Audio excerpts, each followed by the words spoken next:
Ruhni aytishicha chap tomoningda chandig'ing bor ekan. Buni ham bilasanmi? U hammasini ko'rgan. Anavi xonim.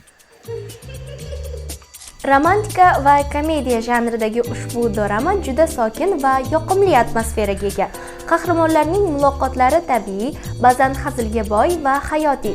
Ayniqsa Imsol va Sonje o'rtasidagi suhbatlar juda qiziqarli tasvirlangan. Nimalar qilyapsan deyapman. Bo'ldi. Bo'ldi, seni o'chiraman dedim. Hamma yoq qo'l bo'ldi. Hayoling joyida. Oyi, Maol.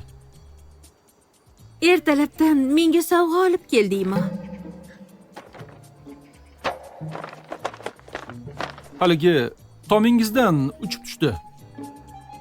U meniki emas, buvimniki. Buvim pushtirangni yaxshi ko'radi. Xo'p, tushundim. Kimniki deb so'radimmi?